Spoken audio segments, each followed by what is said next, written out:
क्या यार, second semester चल रहा है और अब मेरा पढ़ाई करने का मन नहीं करता। क्यों, ऐसा क्या है जो तेरा पढ़ाई करने का मन नहीं करता? कॉलेज में हम इतनी हॉट हॉट लड़कियां हैं, फिर भी सभी लड़के एक ही लड़की को देखते हैं। अच्छा ऐसा है क्या? मुझे तो पता ही नहीं था। कौन है वो खुशनसीब जिसे पूरा कॉलेज देखता है? कहीं तुम मेरी बात तो नहीं कर रही हो? शक्ल देखी है तुमने अपनी? अरे तुम्हारी बात नहीं कर रही हूँ मैं, उसकी बात कर रही हूँ। Richa, Richa the famous girl in this college. Oh अच्छा, तुम उस लड़की की बात कर रही हो जो बहुत ज्यादा अमीर है? आई थिंक खुराना की बेटी। हाँ बहन, मैं उसी की बात कर रही हूँ। सभी लड़के उसी के पीछे लट्टू हैं। उसका मुकाबला तो हम भी नहीं कर सकते, लेकिन मैंने सुना है कि वो हमारे कॉलेज के चंपू लड़के के पीछे पागल है। चंपू नहीं, उसका नाम शौर्य है। वो बहुत डिसेंट और बेचारा बहुत गरीब है। गरीब कुछ नहीं होता। अरे वो तो फायदा उठाने वाला लग रहा है, मुझे जानबूझकर अमीर लड़की को फंसा रहा है। तभी वहां ऋचा की सहेलियां आ जाती हैं। अगर तुम लोगों को अपनी जान प्यारी है तो यहाँ से चली जाओ, क्योंकि हम अपनी सहेली ऋचा की चुगलियां तुम दोनों के मुंह से सुनना नहीं चाहते। श्वेता के इतना कहते ही वो दोनों वहां से चली जाती हैं। तभी ऋचा आती है। क्या हुआ, सब कुछ ठीक तो है? हमारे होते हुए कोई प्रॉब्लम हो ही नहीं सकती। चलो क्लास लेने चलते हैं। अच्छा पहले ये तो बताओ, शौर्य आज कॉलेज में आया है? हाँ हाँ, आज वो भी कॉलेज आया है। आज तो मैं उसे प्रपोज कर ही दूंगी। इस तरह कॉलेज खत्म होने के बाद जब सब अपने घर के लिए जा रहे होते हैं, पीछे अपनी बड़ी सी कार में बैठकर खुली सड़क पर शौर्य का रास्ता वो रोक लेती है।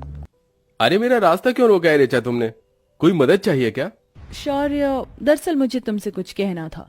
ये हमारा फाइनल ईयर है और मैं अपने दिल की बात कहना चाहती थी। दरअसल मैं तुमसे बहुत प्यार करती हूँ, तुमसे शादी करना चाहती हूँ। अरे पागल हो गई हो? मैं बहुत गरीब हूँ, तुम्हारे लायक नहीं हूँ। तुम मुझसे बहुत आगे हो, बहुत अमीर हो। मैं तुम्हारा मुकाबला नहीं कर सकता। प्यार में अमीर और गरीब कहाँ से आ गया? मैं तुमसे सच में बहुत प्यार करती हूँ। मैं तुम्हारे बिना किसी और की नहीं होना चाहती। मुझे मना मत करो। क्या तुम मुझसे प्यार नहीं करते? मैं तुम्हें पसंद बहुत करता हूँ, कहीं ना कहीं प्यार भी करता हूँ, पर इस प्यार की कोई मंजिल नहीं। तुम मेरा हाथ तो थामो, सब कुछ ठीक हो जाएगा। मैं तुम्हारे साथ गरीबी में भी खुशी से रह लूंगी। ऋचा ऐसा कहकर शौर्य का हाथ पकड़कर उसे अपने घर ले आती है, जहां वो उसे अपने अमीर बाप से मिलवाती है। डैड, ये शौर्य है। शौर्य, ये मेरे डैड है। डैड, मैं शौर्य को पसंद करती हूँ। अच्छा तो ये बात है। तो बेटा तुम कितना कमाते हो? कौन सी एमएनसी कंपनी में जॉब करते हो? जी मैं अभी ग्रेजुएशन कर रहा हूँ।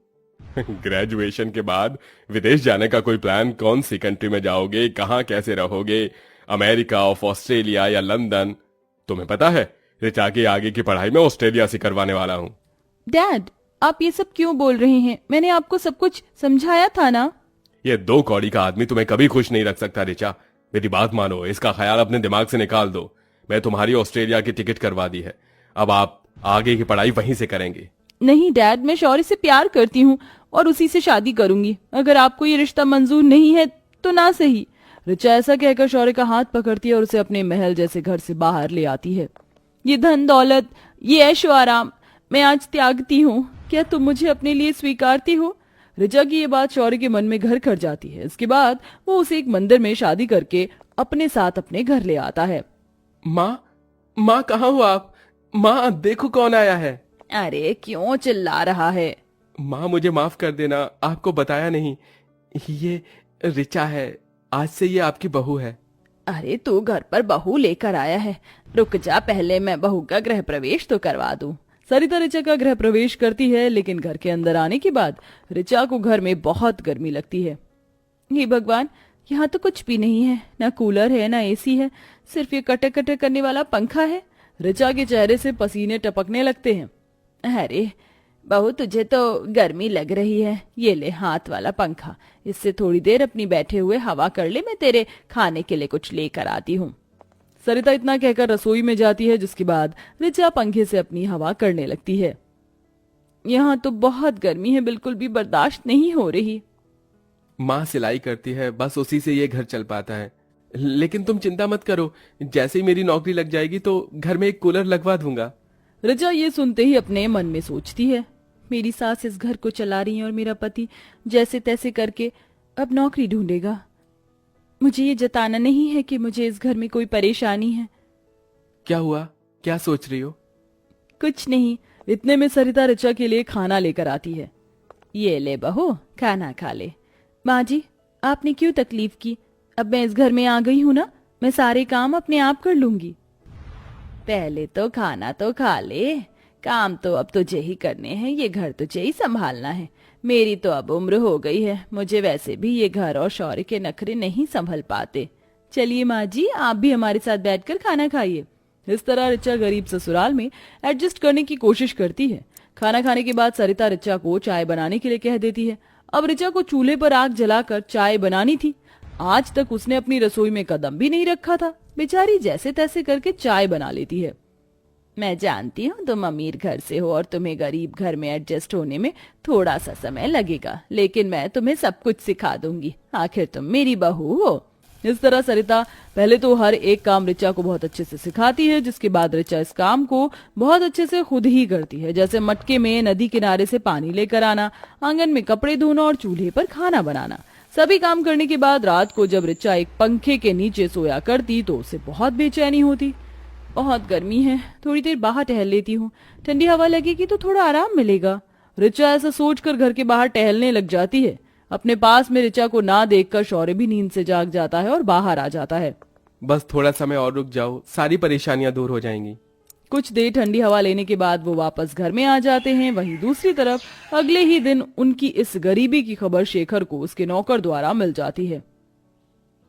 अरे कैसे जल्लाद बाप हो आप, आपको अपनी बेटी का दुख नहीं दिखाई देता? अरे पलकों पर बिठाया था अपनी राजकुमारी को मैंने, कभी नहीं सोचा था कि वो इतनी मेहनत भी होगी। शोभा, अब मुझे और बर्दाश्त नहीं हो रहा, मुझे अपनी बेटी से मिलने जाना है। साथ में कुछ लेकर भी चलेंगे।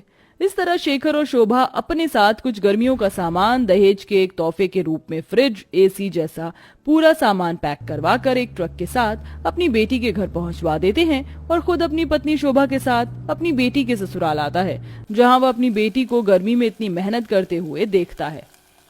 अरे पिताजी, आप मेरे ससुराल में पहली बार आए हैं, चलिए मैं आपके लिए कुछ अच्छा बनाती हूँ।